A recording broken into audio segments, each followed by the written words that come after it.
Good morning, everyone. Good to be able to do this morning for you all. We have our verse for this morning, and it is from the book of Philippians chapter 2, verse 14. If you can see it, can you help me say it together? Ready? Philippians 2:14. Do all things without murmurings and disputings. Philippians 2:14. Now, I want you to think about for a second, do you use the word murmurings very much? I know I don't really. What about disputings? I know I don't really use those words a lot. You maybe read them sometimes, but basically a little simple definition of murmurings would be basically like complaining, but kind of maybe under your breath, or like when you're in your room and your parents can't hear you, maybe you're talking to your brothers and sisters, and kind of like, more of like an idea of sighing, like, oh, I can't believe that mom is having us do this chore. I hate this chore. Maybe something like that. And disputings, that one's pretty simple. We do this one a lot. It's basically the idea of arguing. How many of you guys have brothers and sisters? And how many of you guys have brothers and sisters that you ever argue with? Yes, I know, because I have brothers and sisters too. And you know how easy it is to get in arguments with each other? And, you know, I want to sit in the front seat. Mom said I could sit in the front seat. And, you know, why did you take the biggest piece of the cake? And it's easy when you live together, and especially now we're with our brothers and sisters more than normal. It's easy to be murmuring about things. Why do we have to do this online? It is not fun. I wish I could be at school, and arguing with our brothers and sisters. But this verse is telling us to do all things. And what is all? It's all things. It's all things. Everything that we do throughout our day, that God wants us to do it without murmurings and disputings, not complaining, not arguing with our with other people.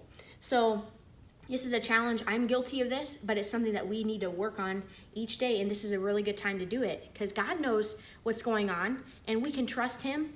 And you know, God doesn't like it when we complain and we murmur, and this is going to go right along with our lesson. So let's go over this one more time, and this will be a good verse for us to think about this week. All right, all together. Philippians 2:14. Do all things without murmurings and disputings. Philippians 2:14. All right, Mrs. Miller is going to tell us our story.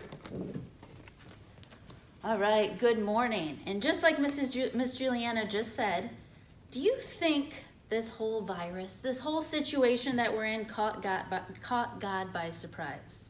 You think so? Do you think God is up in heaven saying, what is going on down there? What happened? Of course not. God knows everything. He knows what's going to happen a year from now. He knows absolutely everything going on. You know what? Today, hopefully, is our last online Sunday school class. So I was thinking back the last 5 or 6 weeks, what has God taught me these last few weeks? What has God taught me more than anything else? And you know what? I think I would have to say the number one thing that I've realized that I'm pretty guilty of is complaining. I want you guys to be very honest with yourself. Think back, maybe when your parents told you that you're going to have to start doing school online. Think back to when you found out that if you're 16 and under, you can't go to stores anymore. Think back when you found out all the restaurants closed, the parks are closed, all the fun places you like to go are closed. You know what I did? I did a whole lot of complaining. And God has really been talking to me lately and trying to explain to me that, you know what, I know what's going on. And sometimes I just need to just be quiet and stop the complaining, stop the murmuring. Now, when I think of complaining, who's the first person in the Bible that comes to your mind when you hear complaining? I don't know about you, but the very first story that comes to my mind is the children of Israel. I love the story of Moses. I love reading it. But you know what? When I read about the children of Israel, our church is going through the Bible, and so many of us have probably read these stories. When I read about the children of Israel, when they're in the wilderness, you know what? I get so angry at them. I read about how time and time again, what do? Over and over again, they complain. Nothing is ever good enough for them. And sometimes when I'm reading it, I just want to reach through the Bible and grab those people and say, what is wrong with you? Don't you see all that God's done for you? Why do you keep complaining? I think about in the instance, they were so angry at Moses, they were hungry or they were thirsty. It was too hot. They complain all the time. And what did God do? Our God is so good. Even though they complained all the time, I love this story, how God sent manna down from heaven. Can you imagine with me if outside it started raining food from the sky? Can you imagine that? I can only imagine my 3-year-old little daughter. She'd probably be outside with her mouth open wide trying to catch all the food. But can you imagine food actually falling from heaven? That's what God did for his people. Manna fell from the sky. But you know what? When you read through the book of Exodus, were the people happy?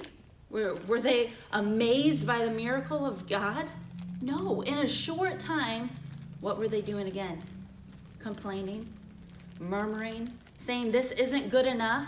So what did God do? When they complained some more, God even sent them quail from heaven. God gave them meat. He gave them their every need. But when you read over and over again, they just complain. So as I was just thinking about this story in the Bible, I started thinking, what is wrong with these people?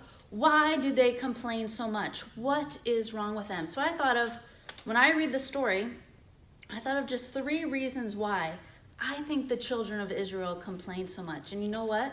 When I thought of it, it made me think of what's going on in our lives right now. Do any of us like what's going on? No, I don't like it. I get tired of staying at home. But you know what? That doesn't give me any right to complain. Even though my situations aren't at all what I want them to be, God still doesn't want us to complain. And the children of Israel, do you think it was always very comfortable wandering through the wilderness? I'm sure it was hot. Was everything the best? No. But God still didn't want them to complain. So when I think about the children of Israel, you know why I think one of the reasons they complained so much was they forgot the goodness of God. Just think about it. Before they were wandering in the wilderness, before they were heading to the promised land, what were the children of Israel? What were they? Remember? They were slaves. They were in slavery in the land of Egypt. Think about how God sent the plagues. Do you remember that story? And when we tell that story, remember, I can picture the pictures in my mind of them getting whipped, beat, working long hours. But you know what? How quickly they forgot that they were slaves. Here God came. He did all those miracles, those wonderful plagues that it's so fun to hear about and read about.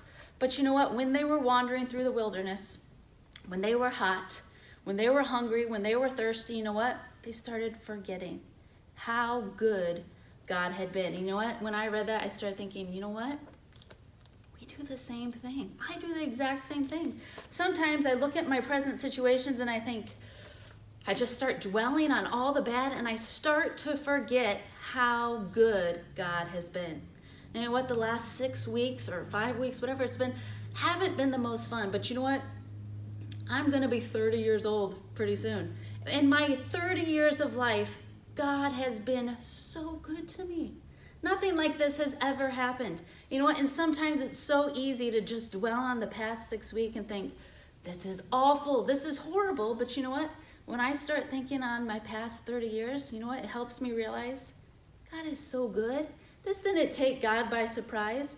God has been so good to me. And I have to remember that, you know what? Just like the Israelites were in slavery and they had taskmasters who would whip them, you know what? Before my salvation, I had Satan who was over me. And I sometimes forget that God saved me. And when we forget how good God is, you know what we start doing? Complaining. Now, the next reason why I think the children of Israel complained a lot was this right here. They compared their past with their present. And you know what? This one made me think, wow, I do that a lot, especially lately. Now, do you remember Think about it in the story. The children of Israel at one time, I always find this pretty funny, they start comparing how great everything was in Egypt. And as I'm reading the story, and they're saying, in Egypt we had leeks and garlic, and they're talking about how wonderful it was in Egypt. Whenever I read that, I just scratch my head and I think, really? It was wonderful in Egypt? Do you forget? How was it really that wonderful in Egypt? But you know what? We do the same thing, don't we? We start thinking, oh, do you remember how wonderful it used to be back in the day when we could do all this stuff? We used to be able to go to the restaurants. We used to get to go do all this stuff. And of course, we do wish we could do all that again. But you know what? When we just start comparing, thinking how wonderful everything is, you know what? We start thinking, God's not good right now. And he is. God is still good. And that's one of the reasons they compared. You know what else we like to do? Sometimes we complain because we compare ourselves with others too. We start looking around and saying, well, look what they have, or look what they have. Whenever we compare, you know what it makes us do? It makes us start to complain. The Bible says God has been so good to us.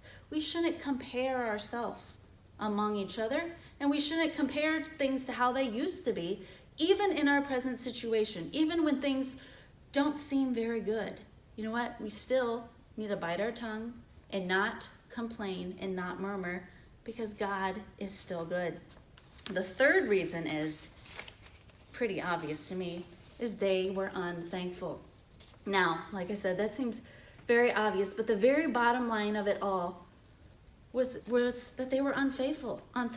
When God sent food from the sky, if they were truly, truly thankful that God had saved them, that God had sent them food, that God had made water come rushing out of a rock, if they were thankful, you know what they wouldn't do?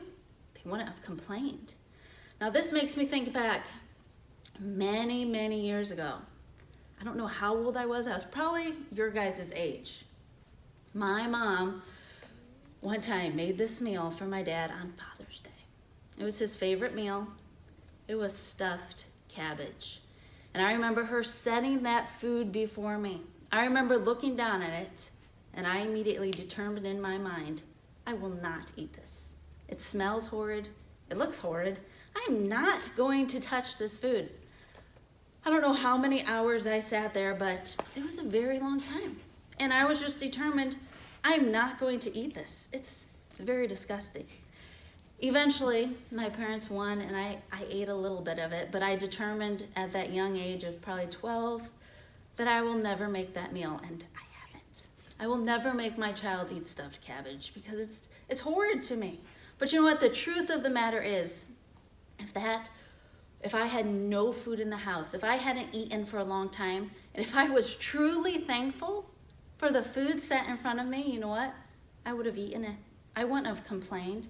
You know what we are so guilty of is sometimes opening our pantry door and saying, there's nothing to eat. Or your mom puts something in front of you, and what do? You just look at it and say, that looks gross. You know why we complain? Because we're not truly thankful. If those children of Israel would have stopped for a minute and looked at all God had done for them, you know what? The complaining would have stopped. Whenever we are unthankful for what we have, that's when a complaining spirit comes out. So the next thing I want to think about is just two ways. How can we stop the complaining? So the last few weeks I've been catching myself complaining a lot. And I've thought over and over, I've got to stop this. No one likes to be around someone who complains. No one. Sometimes my kids sometimes start complaining, and no one likes to hear someone who whines, someone who complains, I know you guys don't do this because you're older, but sometimes my daughter, I give her a cup that's blue instead of red. And no one wants to hear you whine about that. And maybe you don't whine about the color of your plate or your cup, but we all probably have been guilty of complaining and whining a little extra. So how can we stop it? God hates whining. He hates complaining. So how can we stop? First thing I think is give thanks. The minute you wake up in the morning, Before you look out the window and see, ew, it's raining, it's cold, we can't even go outside. That means we're going to be stuck in our house again for day 35. Instead of complaining, first thing when you wake up in the morning, look around your room. Look at your dresser that has clothes in it. Look at your shoes. Look at your bed. Look at your house. Look at your siblings who, like Miss Juliana said, we all fight with them sometimes. But you know what? You have built-in playmates in your house right there. Look at your siblings and look at your parents who work so hard, who take care of you, who provide for you, and give thanks. This has helped me a lot. When I wake up in the morning and before I get out of bed, if I just sit there for a moment and think, I just start listing a couple things that God has done for me. Even if they're just little things, sometimes that we take for granted and don't think about. When we stop and give thanks, you know what? It's pretty hard to complain. When you start thinking about your sibling and you think, you know what? I actually kind of like them. They're nice. They play with me. Sometimes they share with me. You know what? When you start thanking God for your sibling, you know what? A couple minutes later, when maybe they annoy you, you know what? It's going to be hard to complain because you just thanked God for them. When we give thanks, it helps stop the complaining. And then the last thing, and then we're done. A way I think can help us stop the complaining is right here. Think of others. Sometimes it is so easy to get all wrapped up in ourselves. And that's what I think I've been most guilty of these past few weeks, is thinking about me. Thinking about, I can't do this, I can't do this. It's so easy to get wrapped up in ourselves. And the other day, God really smote me because I was talking to a friend and saying, yeah, I can't. It's really hard to go grocery shopping because I can't even bring my kids in the grocery store. I don't wear masks, but pretty soon they'll probably make us wear masks. I was just going on complaining and complaining. You know what? I have a friend who lives in a different country, far, far away, in the country of Grenada. And I was complaining to her, and you know what? I realized my situation isn't all that bad at all. She began to tell me a story how, first of all, in her country, they are on complete lockdown. I thought we were on lockdown, but we're not at all. In their country, they have a curfew. They have to be home at 7 o'clock every night, or they could be fined or even put in prison. In their country, you're not allowed to leave your yard. Can you imagine that? You cannot leave your house. If you lived in an apartment or something like that, you're stuck inside. You cannot leave at all. At least here, I can go on walks still. There, you cannot leave. They're only allowed to go to the grocery stores on a certain day of the week. Today, after this lesson, I think I'm going to run to the store real quick. It's not that bad for us. But you know what she said that really made me think, stop and think, I don't have it all too bad. She told me about how someone in her neighborhood, the other day she was out in her yard and she noticed a little kid not too far away was actually foaming at the mouth because she hadn't eaten for days.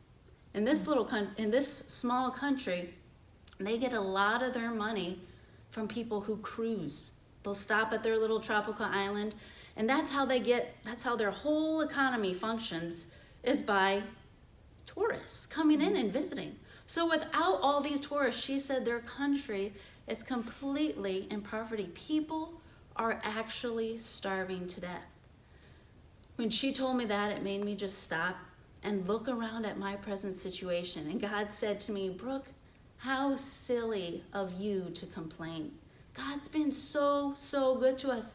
And that's what I think, when we stop and we start thinking about other people and stop thinking about ourselves and how we're so tired of eating ramen noodles or eating macaroni or whatever you tend to complain about. When we start looking and thinking, wow, at least my husband's still working. There's a lot of people whose dads or husbands have no work and they're really struggling. And then we think of other countries who are truly on total lockdown and children who are actually starving. When we think about that, you know what it does? Helps us stop, take a break, and say, you know what? I have no reason to complain.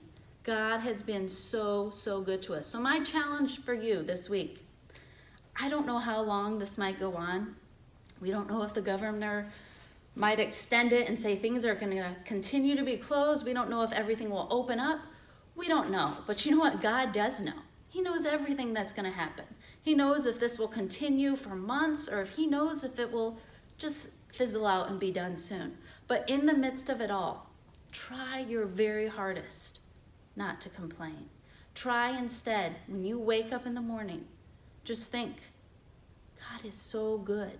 And think in your mind of a few things that God especially has done for you. Give thanks. And then think of other people. And that will help you to stop the complaining. All right, Miss Juliana.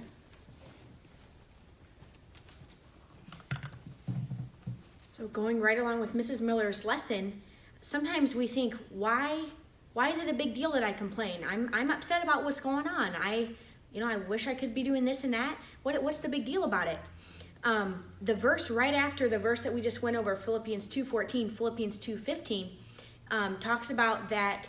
It says, do all things without murmurings and disputings. And then it goes on to say, so that we can be shining lights in the midst of the Bible uses the words a crooked and a perverse nation. And basically that's talking about all the unsaved people around us. And it's saying we shouldn't, by us not complaining and saying, I'm going to have a good attitude about this. I'm going to try to make the best of it. I'm going to be thankful for everything that God's done for me. You know what? People are watching you, even if it's just your siblings and your parents. Like Mrs. Miller said, no one likes being around someone that complains. My dad would always joke with us, he would say, oh, you always have the bucket of cold water. Everyone's having fun, but you didn't get, the mustard on your McChicken or your burger or something. And so we can let little things sometimes get us all upset, and no one likes being around that. And the fact of the matter is, most people, especially unsaved people, they complain a lot. And when you decide, you know what, I'm going to have a different attitude, I'm going to not complain, I'm going to be thankful, people see that, and it makes a big difference. Like the Bible says, you can be like a shining light that shines. With the children of Israel, remember there was a couple, the two good spies. Can you think of the two names? It was Caleb and Joshua. And remember how all the other people were complaining and whining? But the Bible says that Caleb had another spirit. He determined, I'm not going to complain, I'm not going to whine, I'm going to trust God and be thankful. So I have a little object lesson to just explain this real quick. Can you help me, Mrs. Miller, and go over by the light? So I have just a little light here. It's nothing fancy. It's just a little candle. And I'm going to light it real quick. And I'm not going to burn my fingers. Don't worry, this is metal here. So I'm going to light this. Okay? And it's not shining very bright right now. We've got a lot of lights in here. But the Bible describes the world that we live in as a very dark world, and that it gets darker and darker because of sin. But when we live and we decide that we're going to live without murmurings and disputings, we're going to be thankful, our light shines even brighter the darker this world gets. So Mrs. Miller, can you please turn off the lights and see how much brighter that light is right now in the dark? This little light brings a lot of light right now in this dark room. And so this is just a little object lesson to help you remember, when you are thankful and you have a good spirit, a good attitude about what's going on in your life, you can be a good testimony to those that are around you. And I challenge you to try to be that person this week. Thank you again for watching.